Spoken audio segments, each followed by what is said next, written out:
कक्षा 3 में पढ़ने वाली एक 8 साल की लड़की जब तैयार होकर अपना स्कूल का बैग लेकर घर से निकलती है, तभी 22 साल का एक पड़ोसी उस लड़की के पीछे पीछे चला जाता है। जैसे ही स्कूल करीब आने वाला था, सुनसान इलाका होता है, वो मौका पाते ही उस कक्षा 3 की स्कूल में पढ़ने वाली उस बच्ची को उसे गोद में लेता है और सीधा एकांत की तरफ लेके जाने की कोशिश कर रहा था। तभी वो लड़की जोर जोर से चीखती है, चिल्लाती है। उसकी चीखने और चिल्लाने की आवाज़ें सुनने के बाद आसपास के लोग दौड़कर आते हैं और उस बच्ची को बचाते हैं। तभी वो लोग देखते हैं जिस लड़के ने उसको पकड़ा था, दरअसल वो बहुत ज़्यादा नशे में था, शराब पी रखी थी। इसलिए लोगों को लगा कि शायद ये सुध में नहीं है, होश में नहीं है, इसीलिए उसे ये पता नहीं है कि क्या सही है क्या गलत है। उस लड़के को घर भेज दिया जाता है, उस लड़की को स्कूल भेज दिया जाता है। काश के उस दिन उस लड़के को घर ना भेजकर थाने भेजा जाता, उसके खिलाफ कोई कार्रवाई कराई जाती, तो शायद एक मर्डर नहीं होता और कई जिंदगी हमेशा हमेशा के लिए बर्बाद नहीं होती। आज कहानी एक ऐसे रिश्ते की है जिन रिश्तों पर हम सबसे ज्यादा भरोसा कर सकते हैं। जब चाहे वो बहन का रिश्ता हो, चाहे वो माँ और बेटे का रिश्ता हो, चाहे वो देवर और भाभी का रिश्ता हो, ये रिश्ते ऐसे होते हैं, इतने करीब होते हैं, इतने सगे होते हैं कि इनके लिए लोग मर जाते हैं, अपनी जान तक दे देते हैं। लेकिन आज की कहानी रिश्तों को शर्मसार कर देने वाली कहानी है, जिसको सुनने के बाद शायद आप भी सन्न रह जाएंगे। आदाब, नमस्कार, सत श्री अकाल। मैं उस्मान सैफी। आज की जो सच्ची घटना मैं आपको सुनाने जा रहा हूँ, ये सच्ची घटना है उत्तर प्रदेश का एक जिला है बुलंदशहर, और बुलंदशहर जिले की एक कोतवाली है खुर्जा नगर कोतवाली। दरअसल खुर्जा नगर कोतवाली क्षेत्र का एक मोहल्ला लगता है, मोहल्ला बाग रिसालदार। दरअसल इसी क्षेत्र का एक मुंडा खेड़ा चौराहे रोड पर चार दीवारी की हो रही थी एक प्लॉट की, और उस प्लॉट की चार दीवारी पर 22 साल का एक लड़का जिसका नाम शाहनवाज होता है, शाहनवाज वहां पर काम कर रहा था। शाम को जब काम करके वो कंप्लीट हो जाता है काम, तो उसे मजदूरी चाहिए होती है। वो मजदूरी के लिए अप्लाई करता है, मजदूरी से मिल जाती है। यहाँ से घर ना जाकर सीधा शराब के ठेके पे जाता है। वहां जाने के बाद शराब लेता है और शराब के नशे में एकदम बुरी तरह से धुत हो जाता है। यहाँ से झूमता झामता सा अपने घर पहुंचता है। घर जाने के बाद देखता है कि चारपाई पर उसकी सगी भाभी है जो गर्भवती है, वो सो रही थी।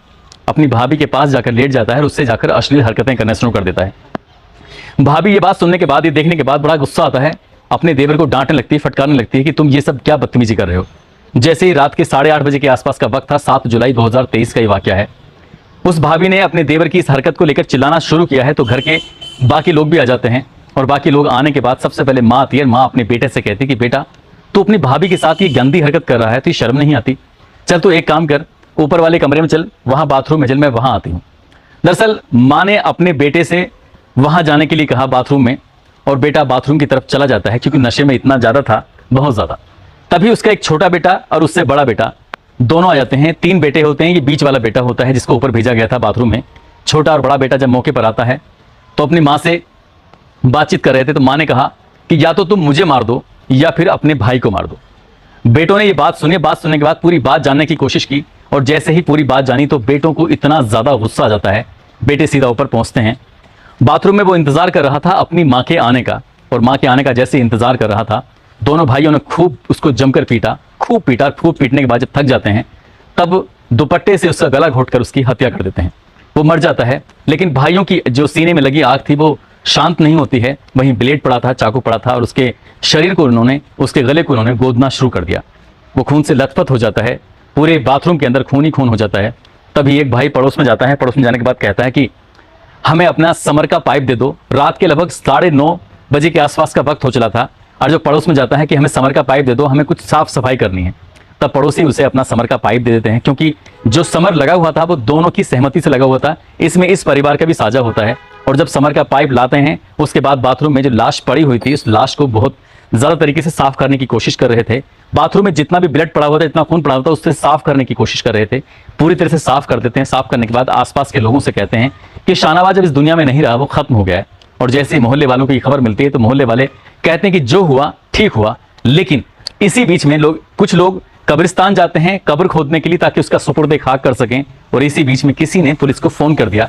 जैसे ही पुलिस को ये सूचना मिलती है कि शाहनवाज को मार दिया गया है, तो पुलिस मौके पर जब आकर देखती है तो उसके शरीर पर, उसकी गर्दन पर जगह जगह चाकू और ब्लेड के निशान थे। पुलिस ने लाश को कब्जे में लेती है। कब्जे में लेने के बाद उसको पोस्टमार्टम के लिए भेजा जाता है। इससे पता चलता है कि गला घोंटकर हत्या की गई थी। उसको मारा भी गया था, पीटा भी गया था, चाकू और ब्लेड से उस पर हमला किया गया था। जब लोग, ये पड़ोसी ने सही वक्त पर सूचना दी, हालांकि घर वालों ने तमाम तरह की बातें करने की कोशिश की थी, लेकिन पुलिस ने जब इसने अपनी तरीके से जांच पड़ताल करने की कोशिश की है, पुलिस ने जब परिवार से ये पूछने की कोशिश की कि आखिरकार बात क्या है, तो 7 जुलाई 2023 की उस रात का वो उन्होंने वाकया बताया कि वो शराब के नशे में आता है, अपनी भाभी के साथ गंदी हरकत कर रहा था, इसी बात पर गुस्सा आता है और उसे मारना पीटना शुरू कर देते हैं। लेकिन जब माँ से पूछा जाता है, माँ चौंकाने वाली बात बताती है। माँ कहती है कि 8 साल पहले उसके पति उससे अलग हो जाते हैं, वो अलग शादी कर लेते हैं, वो अपने 3 बेटों के साथ एक घर में रहती है। बड़ा बेटा है, उसकी शादी हो जाती है, छोटा बेटा है, ना जाने क्यों उसे शराब पीने की, उसे नशा करने की बहुत बुरी लत लग जाती है, आदत पड़ जाती है। और इसी बीच में वो घर में जब नशे में आता था, तब वो अपनी माँ के साथ आके सो जाया करता था।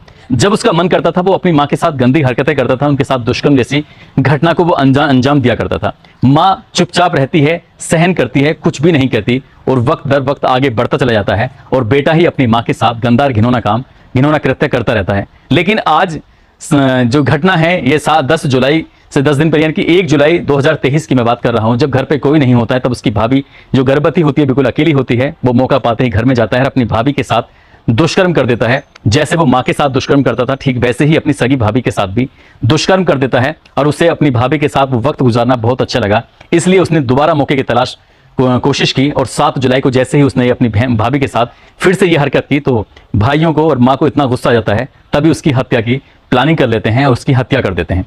जब हत्याकांड का खुलासा होता है, जब ये खबर अखबारों में छपती है और सोशल मीडिया पर आती है, तो लोगों को बड़ा आश्चर्य होता है कि एक सगा बेटा अपनी सगी माँ के साथ ऐसा कैसे कर सकता है। तभी मीडिया कर्मी जब मौके पर पहुंचते हैं, आसपास के लोगों से बातचीत करने की कोशिश करते हैं, तो बताया जाता है कि घर में कुछ लोगों का आना जाना था। इस लड़के को ये बात बिल्कुल भी अच्छी नहीं लगती थी, इसे लगता था कि शायद उसकी माँ का किसी से अफेयर चल रहा है, इसीलिए उस लड़के को नशा करने की आदत पड़ जाती है। कभी वो शराब पीता है तो कभी सूखा नशा करता है, और जब वो घर में आते जाते देखता था, तो उसने इसीलिए शायद अपनी माँ के साथ ये हरकत करनी शुरू कर देता है। और यही वजह है कि वो लगातार मेंटली डिस्टर्ब भी होता चला जाता है और नशा भी करने लगता है। और आसपास के लोग दबी जुबान में ये भी कहते हैं कि वो न छोटे बच्चों को छोड़ता था और न ही बड़ी महिलाओं को छोड़ता था, उनके साथ गंदी हरकतें लगातार करने की कोशिश करता रहता था।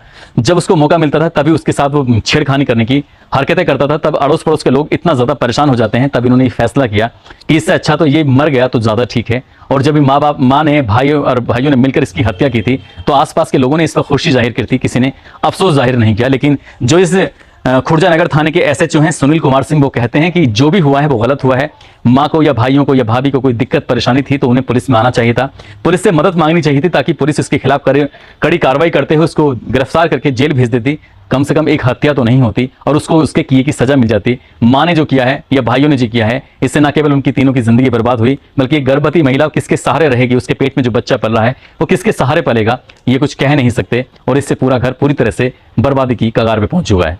दोस्तों, इस पूरे घटनाक्रम को सुनाने का उद्देश्य किसी को परेशान करना नहीं है, किसी का दिल दुखाना नहीं है, बल्कि आपको जागरूक करना है, आपको सचेत करना है। और जाते जाते आज ऋषभ निषाद हैं, शकील सैफी हैं, दादरी मकोड़ा के रहने वाले हैं, आज इनका जन्मदिन है। इनको जन्मदिन की बहुत सारी शुभकामनाएं, बहुत बहुत मुबारकबाद। साथ ही सुरेश यादव देवरिया के हैं, इंसाफ खान राजस्थान से, मोहम्मद फैजान संभल से हैं, बीरू यादव राजस्थान से, हासिम खान बिहार से, पवन चौधरी फरीदाबाद से, अमरीन फातिमा कर्नाटक से हैं, जो कि केजीएफ में लगता है उनका जो एरिया है, इलाका है। रीना कुमारी हैं, अरहान खान दिल्ली से हैं, राहुल यादव बिहार से, दीपक भारद्वाज बस्ती से, रशीद अली राणा राम जोधपुर से हैं, अफसान सिंह राठौर प्रतापगढ़ से हैं, मदन सिंह उदयपुर से हैं। इन लोगों ने नाम लेने की अपील की थी। आप सब लोग अपना ख्याल रखें, सुरक्षित रहें। जय हिंद, जय भारत।